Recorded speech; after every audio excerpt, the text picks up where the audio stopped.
তো আমি গল্পটি বলছি এই কারণে যে আপনারা পত্রিকায় দিয়েছেন, আপনাদের ওয়েবসাইটে আছে। আমি সত্যিকার অর্থে বলতে চাই, আমরা এই টেবিলের এই পাশে আমরা যারা বসে আছি, আমরা মানুষ তো যতই আমরা যান্ত্রিক হয়ে যাই না কেন, এই যে হিউম্যান বিহেভিয়ার, ক্যারেক্টার এবং এই যে হিউম্যান ইন্টারাকশন, এইটার কিন্তু কোনো রিপ্লেসমেন্ট করণীয় তো একটাই।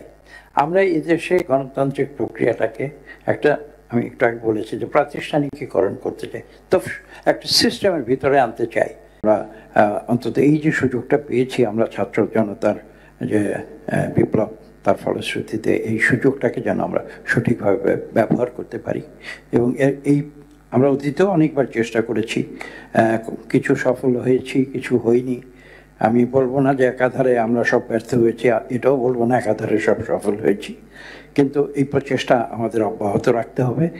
এবং তারই অংশ হিসেবে আমি আজকের এই যে প্রক্রিয়াটি আপনারা সূচনা করেছেন, আমি সেভাবে তার অংশ হিসেবে দেখছি।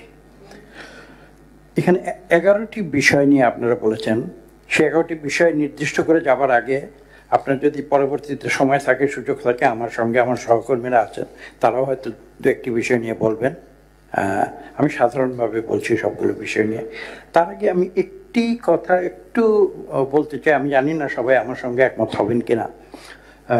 প্রধান নির্বাচন কমিশনার বলেছেন যে কত 22টি পত্রিকায় বোধহয় দেওয়া হয়েছে নাকি, আর ওয়েবসাইটে আছে। আমি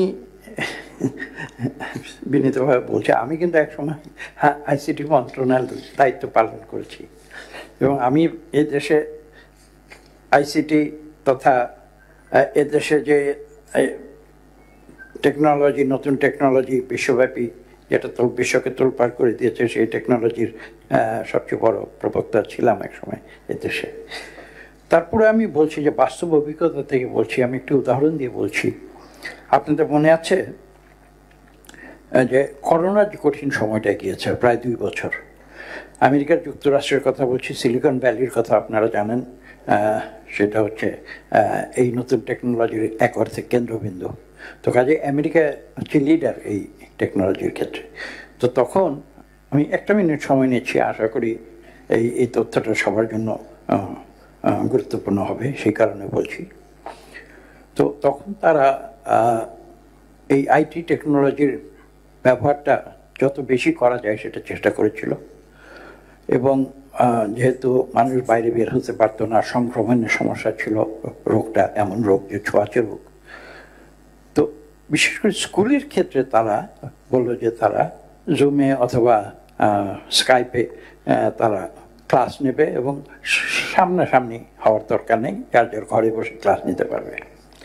আপনারা শুনলে অবাক হয়ে যাবেন যে আমেরিকার মতো দেশ, যেটা টেকনোলজিতে সবার আগে অর্থনীতি ধনী দেশ হিসেবে, বিশ্বের সবচেয়ে ধনী দেশ হিসেবে পরিচিত, কাজে রিসোর্সের কোনো অভাব ছিল না, যন্ত্রপাতির কোনো অভাব ছিল না, টেকনোলজির অভাব ছিল না, কিন্তু তাদের যে সেই পরিকল্পনাটি, সেটা কিন্তু সম্পূর্ণ ব্যর্থ হয়েছিল।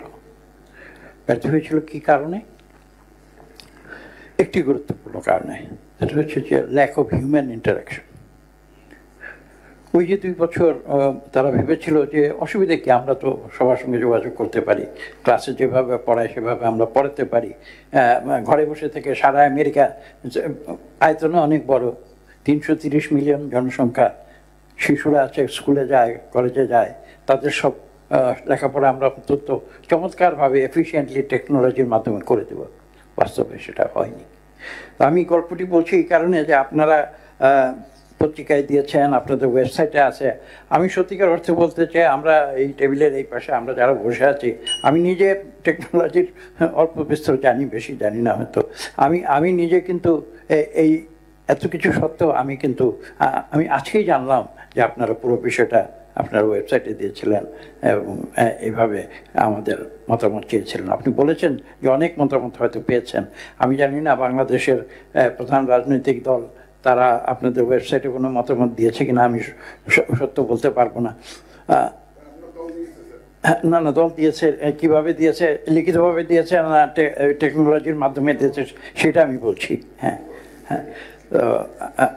মতামত আমি নিজে এসে আপনার সামনে দিয়ে গেছি কিছু কয়েকদিন আগে।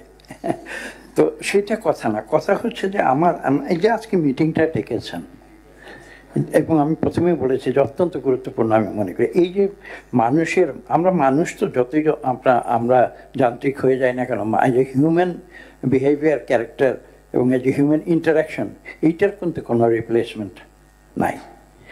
এবং এই কারণে আমি বলছি যে আজকে এটা গুরুত্বপূর্ণ একটা বিষয়। তো সেই ভূমিকাটা দিয়ে আমি বলছি যে দেখুন, আমি একটা একটা করে একটু খুব সংক্ষেপে 11 সেকেন্ডে আমি বলতে পারবো একটা একটা করে। যখন বলছেন যে তফসিল ঘোষণার পূর্বে প্রার্থী এবং রাজনৈতিক দলসমূহের করণীয়, এইটার খুব সহজ উত্তর আছে। আমি আশা করি কেউ আমার সঙ্গে খুব দ্বিমত হবেন বলে আমি মনে করি না। যে আমাদের প্রার্থী এবং রাজনৈতিক দলসমূহের কি করণীয়? করণীয় তো একটাই, আমরা এই দেশে গণতান্ত্রিক প্রক্রিয়াটাকে একটা, আমি একটু আগে বলেছি যে প্রাতিষ্ঠানিকীকরণ করতে চাই, তো একটা সিস্টেমের ভিতরে আনতে চাই, এবং আমরা যাতে ডেমোক্রেটিক্যালি বিহেভ করি, এটাই তো মানুষ আশা করে। এখন আমি মুখে বলছি যে আমরা গণতন্ত্রের দেশে প্রতিষ্ঠা করব, গণতান্ত্রিক প্রক্রিয়ায় সুষ্ঠু নিরপেক্ষ নির্বাচন করব, আবার আমি যদি গিয়ে সেই নির্বাচনের দিন আমি গায়ের জোর অ্যাপ্লাই করি অথবা আমি নিয়ম ভঙ্গ করে কিছু করি, তাহলে তো কথায় আর কাজে মিল থাকলো না।